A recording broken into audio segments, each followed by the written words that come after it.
Good morning. This is Dave Toth with an RJO MRT Technical Webcast update on the gold, silver, and copper markets for Wednesday, December 15th. Starting off here with a long-term weekly log scale chart of the gold market, you can see the dominance of the secular bull trend that's going to require weakness below the summer's resistance around the 1266 area that now should provide support within this secular bull trend. A break below that level is really required to expose a larger degree reversal lower.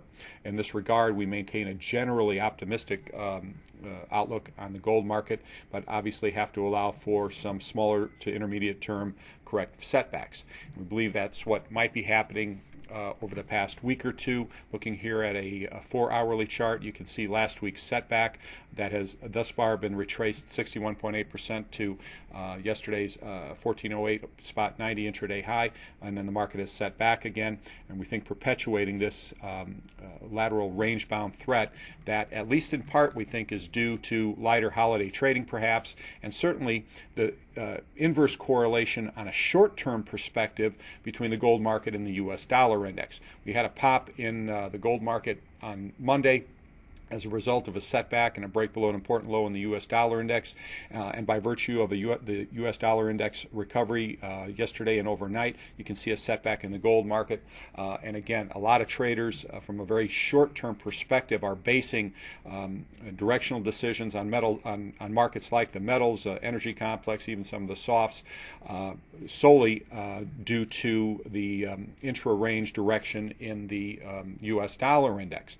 But from a longer-term perspective, we don't think that that's a safe way to go. For a while, we agree and concede to the inverse correlation from a short-term perspective. You can see that over the past month and a half or so, there's been virtually no correlation between the U.S. dollar index and that of the price of gold. The U.S. dollar index on a daily close-only basis is shown in red versus the green chart of the log scale close-only chart of the gold market. You can see that generally over the past month and a half, they have improved to a greater or lesser extent, but both have improved. And it goes to the point that we always advise our customers and traders that while it's worth keeping one eye on the correlations between two markets, we advise them not to base directional trades solely on those relationships, because without question they do ebb and flow, and we like to stay true to the individual technical levels of each individual market.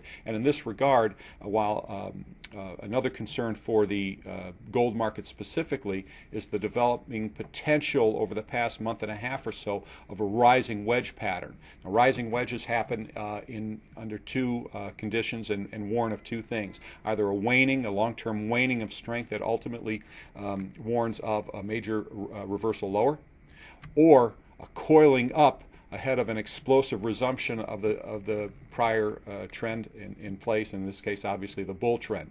But while the market remains within this range, specifically over the past month between the 1336 and 1416 range, we advise traders to be particularly leery of continued aimless lateral to lower price action in the weeks ahead, possibly as a result of lighter holiday trading and continued aimless range trade in the U.S. dollar index. But from a longer term perspective, we believe a break below the 1336 spot 90 low close from November 17th, this level perhaps being this market's most important technical level, a break below 1336 is required to break this longer term uptrend pattern of higher highs and higher lows and expose a major correction or reversal lower. In lieu of such a break, it's a scale issue, and shorter-term traders with tighter risk profiles are advised to be flexible to aimless price action, and because in days and weeks ahead, and because of that threat, to approach this market with a much greater attention to conservative risk parameters. From a longer-term perspective, a generally bullish policy remains advised, with a break below 1336 required to negate that view.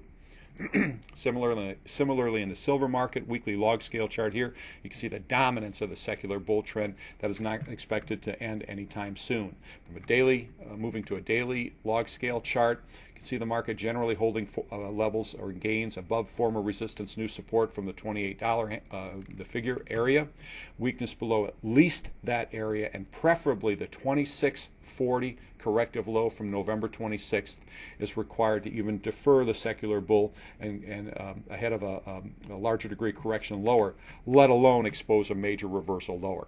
In this regard, we maintain a generally optimistic view, a bullish view on the silver market. From a shorter term perspective, however, shown at the 4-hourly chart here, you can see last week's setback that held a 61.8% retrace of the preceding 2640 to 2953 break. Also that area of former resistance, new support, to really hone in on that 2801 low from mid last week as the level the market needs to break below to confirm the intermediate term trend is down. In lieu of such weakness, we believe this recovery over the past few days is the resumption of the broader bull trend ahead of new highs above 2953. With a break below Monday's a micro risk level Monday's corrective low at 28.495 required to expose this recovery over the past few days as a three-wave corrective recovery that would be consistent with a larger degree setback below that 28.01 low. In lieu of weakness below at least $28.49.5 and preferably 28.01, a cautiously constructive policy and exposure and bullish exposure are advised ahead of expected new highs above that 29.53 high.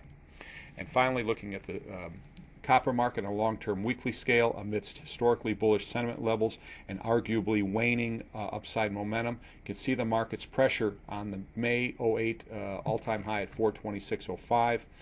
But again, the secular bull trend is up, and it's going to take, on this scale, a failure below the 360 low from mid-November minimally to arrest this broader bull trend and expose a major correction lower.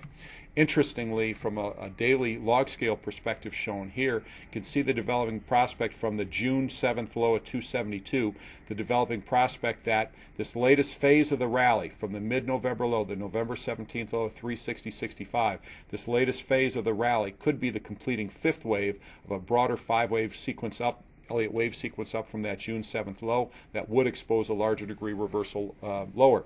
However, a failure below the 388.05 first wave high, and we'll move to a 4-hourly intraday chart to detail this, of this latest phase of the bull trend from that November 17th high.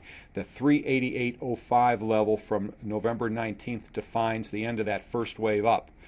For this market to complete a five-wave Elliott wave sequence from that November 17th low, the market would have to fail below that 388.05 level. In this regard, you can see some waning upside momentum on a 4-hourly intraday chart basis that will be confirmed if and when the market breaks below the latest corrective low at 405.55. But even if it does, we strongly suspect that this setback attempt is just a minor fourth wave correction within a five-wave Elliott wave sequence up from that November 17th low at 361.10. For shorter-term traders with tighter risk profiles, we advise pairing or neutralizing bullish exposure on a failure below that 405.55 level, but that would be too minor a scale for longer-term traders to give up on their bullish policies. In their regards, we require a break below that 388 level to warrant moving to a neutral sideline position to circumvent the depths unknown of a larger degree reversal lower. In this regard, shorter-term traders remain advised to maintain bullish policies with tight stops at 405.55. Just below that level, ahead of at least one more gasp to a new high above that 422.90 level. Please stay tuned to updates on these and other markets on our rjomrt.com website, and good luck with today's trading.